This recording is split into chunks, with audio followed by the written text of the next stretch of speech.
ne fuimos a la montaña. Bonsoir à tous, aujourd'hui on se retrouve pour une toute nouvelle critique. Il est 4h42 à l'heure où je fais cette vidéo.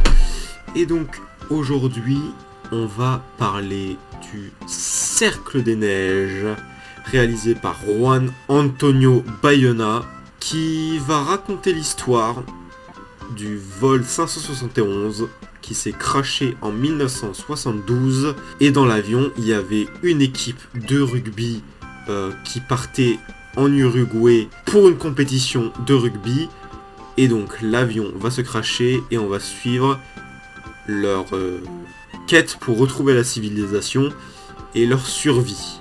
Voilà, ce film c'est un vrai hommage aux survivants de ce crash. On le ressent vraiment dans le traitement de personnages, l'écriture de personnages et l'image qu'on leur a donnée avec ce film. C'est vraiment un gros hommage, un bel hommage à ces survivants de ce crash malheureusement connu. Leur relation avec la religion est très intéressante dans le film aussi à explorer. Elle est traitée de manière intéressante, c'est-à-dire qu'on va explorer leur foi, leur croyance, on va beaucoup explorer leurs croyances. Et on va en discuter beaucoup dans ce film, notamment entre les personnages qui vont en discuter, de toujours garder la foi et l'espoir malgré ce crash et malgré les difficultés qu'ils vont rencontrer, et des difficultés horribles. Le film n'hésite pas à être violent et brutal visuellement dès le début, et vraiment pour montrer la souffrance qu'ils éprouvent pendant ce périple, et pour appuyer sur ce que ressentent les personnages et ce qu'ils doivent endurer. La narration du film, elle est vraiment émouvante parce qu'elle est... le film est narré par le personnage qui m'a le plus touché dans le film. Et j'ai trouvé ça très intéressant, tout son traitement de personnage et son hommage. La tension et le stress est hyper bien maîtrisé dans ce film. Et ils ont aussi très bien réussi à ce qu'on ressente le froid dans le film, avec le maquillage, la coiffure, beaucoup de... les vêtements même qui sont complètement gelés. On a vraiment froid devant ce film.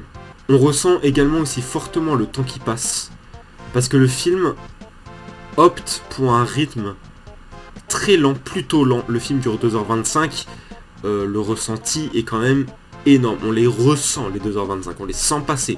Et donc on est vraiment full immergé avec eux, parce qu'on a ce rythme très lent. On va les suivre dans quasi tout leur périple. On ressent la longueur, on ressent la violence et la souffrance qu'ils endurent. Tout est réussi pour qu'on soit immergé à fond dans cette histoire. Mais malgré cette brutalité, il y a quand même des moments très beaux, des moments magnifiques, que ce soit visuellement ou entre les personnages, qui arrivent toujours à garder foi et espoir malgré tout ce qui leur arrive. Et ça montre une certaine humanité. Ils s'entraident.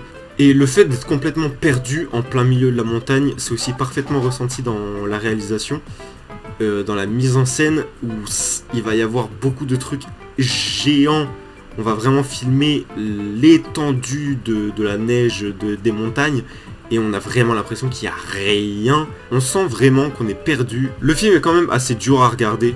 Il n'est pas spécialement gore ou violent visuellement, mais il est quand même très brutal. Il est dur quand même mentalement à regarder, et surtout il est assez lent. Il a un rythme très lent.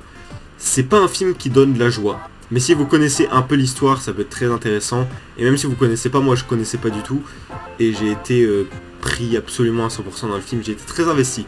La musique est aussi très cool, très subtile et pas beaucoup présente, parce que justement on va jouer à ça avec ce manque de musique qui va encore plus nous immerger avec les personnages. On est très proche des personnages. C'est vraiment un film qui rend hommage à ces personnages, à ces personnes qui ont vraiment existé et qui ont survécu à ce crash, les 16 survivants du crash 571. Et on va jouer avec la musique, la lumière, le maquillage, les costumes, les décors, la mise en scène, tout dans le film. Toutes les techniques sont utilisées pour qu'on soit immergé avec nos personnages, très proche d'eux, qu'on soit attaché à eux, et qu'on ne les abandonne pas jusqu'au bout, et que ce soit passionnant à suivre. C'est un film que j'ai trouvé vraiment très intéressant, que ce soit dans l'écriture, le traitement de personnages, et toutes les techniques qu'ils ont utilisées pour nous immerger. C'est vraiment un film très ingénieux et qui mérite toute votre attention. C'était très intéressant. Il y avait déjà eu un film sur ce même sujet, je crois, ça s'appelait Les Survivants. Je ne l'ai pas vu. Et celui-là est très bon, très efficace. Et je vous le conseille absolument. C'est émouvant et c'est magnifique, mais c'est aussi dur à regarder un petit peu. Voilà ma critique pour le Cercle de Glace. On se retrouve très bientôt pour une nouvelle critique. Ciao.